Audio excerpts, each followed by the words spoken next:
حضرت یونس علیہ السلام شہر نینوا میں پیغمبر بن کر بھیجے گئے۔ آپ لوگوں کو ہدایت کرتے، نیکی کی طرف بلاتے، برے کاموں سے روکتے۔ آپ قوم سمود کی طرف بھیجے گئے۔ اس قوم کے لوگ بتوں کی پوجا کرتے تھے۔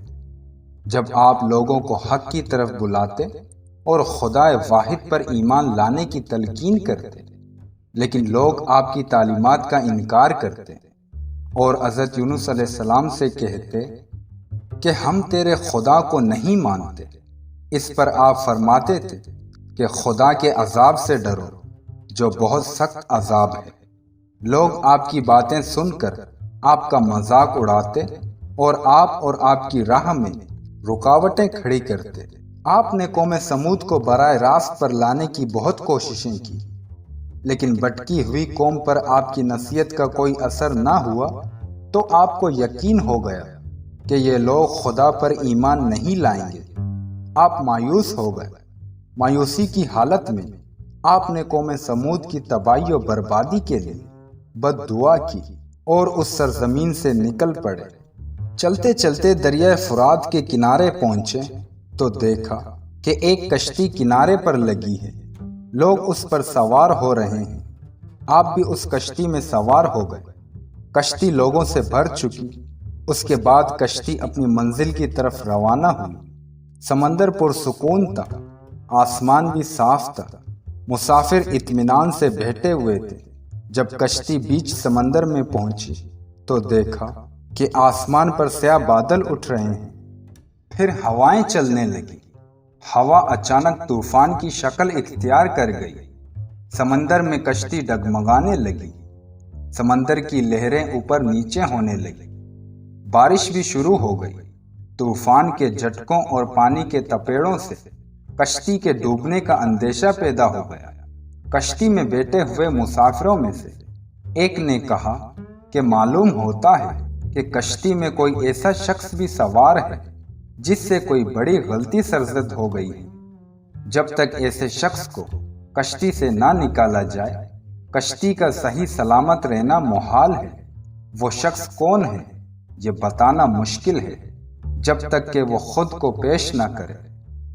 اس پر حضرت یونس علیہ السلام کھڑے ہو گئے اور کہا کہ میں ہی ہوں جس سے بڑی غلطی سرزد ہو گئی ہے۔ مجھے کشتی سے نکال دیا جائے تو آئی ہوئی مصیبت ٹل سکتی ہے۔ تمام مسافر حضرت یونس علیہ السلام کا منہ تک رہے، جس نے خود ہی سب کے سامنے اپنی غلطی کا اظہار کیا۔ پھر سب نے ایک زبان ہو کر کہا کہ یہ شخص تو فرشتہ صرف انسان معلوم ہوتا ہے، ہم کسی حال میں اسے کشتی سے نہیں نکال سکتے۔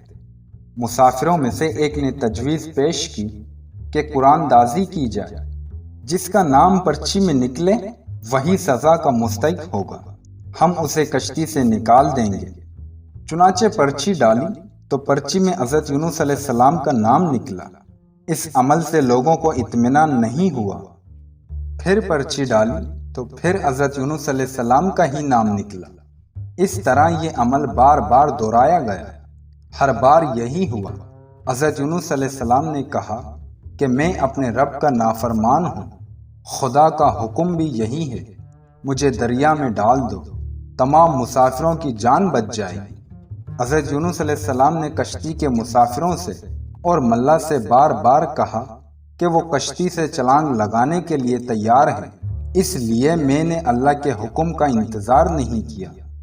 آخر کار کشتی کے مسافروں اور ملا نے مان لیا اور حضرت یونس علیہ السلام نے دریا میں چھلانگ لگا دی۔ دریا میں ایک مچھلی حضرت یونس علیہ السلام کی طرف بڑھ رہی تھی اور حضرت یونس علیہ السلام کو نگل گئی۔ اللہ نے مچھلی سے کہا کہ یہ تیری خوراک نہیں ہے، یہ تیرے پیٹ میں امانت ہے جسے واپس کرنا ہے۔ چنانچہ آپ مچھلی کے پیٹ میں اندھیرے میں رہے، اللہ کا ذکر کرتے رہے اور معافی طلب کرتے رہے، اور آپ پکارتے تھے، اے اللہ تیرے سوا کوئی عبادت کے لائق نہیں، تو پاک ہے۔ بلا شبہ میں نے اپنے ہی نفس پر ظلم کیا، میں ظالموں میں سے ہوں۔ اللہ نے آپ کی پکار سن لی، آپ مچھلی کے پیٹ میں محفوظ رہے۔ مچھلی نے آپ کو دریا کے کنارے پر اگل دیا۔ جب آپ مچھلی کے پیٹ سے باہر آئے تو بہت کمزور اور نڈال تھے۔ آپ نے کھلی فضا میں سانس لیا اور اللہ کا شکر ادا کیا۔ اللہ نے حضرت یونس علیہ السلام سے فرمایا، اگر تو مچھلی کے پیٹ میں میری پاکی بیان نہ کرتا تو نجات حاصل نہ کرتا۔ جس جگہ پر مچھلی نے آپ کو اگلا تھا وہاں کوئی درخت تھا نہ کوئی سایہ، دھوپ ہی دھوپ تھی، گرمی بھی ناقابل برداشت تھی۔ اللہ کے حکم سے وہاں ایک بیلدار پودا اگ آیا، پودے کی بیل سے سایہ آ گیا۔ آپ سائے تلے بیٹھ گئے اور اللہ کا ذکر کرنے لگے۔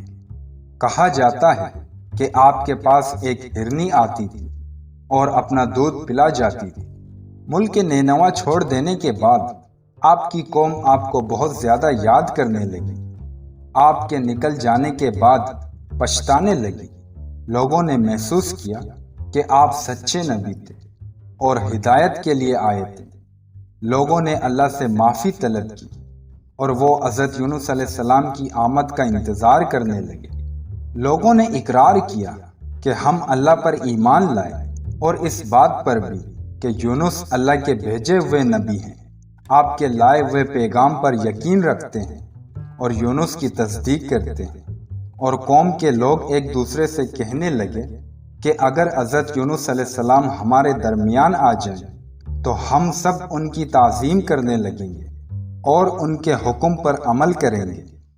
اللہ نے حضرت یونس علیہ السلام کو حکم دیا کہ وہ قوم کی طرف جائیں اور اللہ کا پیغام سنائیں اور انہیں برائی سے روکیں، نیکی کی طرف بلائیں، لوگوں کو آپس میں ایک دوسرے سے اچھا سلوک کرنے کی تلقین کریں۔ چنانچہ اللہ کے حکم پر جب آپ اپنی قوم کی طرف لوٹ آئے تو قوم نے خوشی و مسرت کا اظہار کیا، آپ کی آمد پر اللہ کا شکر ادا کیا۔ واپس آ کر حضرت یونس علیہ السلام نے تبلیغ شروع کر دی اور ہدایت دینے لگے کہ برے کاموں سے دور رہیں، ضرورت مندوں کی مدد کریں، بھوکوں کو کھانا کھلائیں، کسی کے ساتھ برا سلوک نہ کریں۔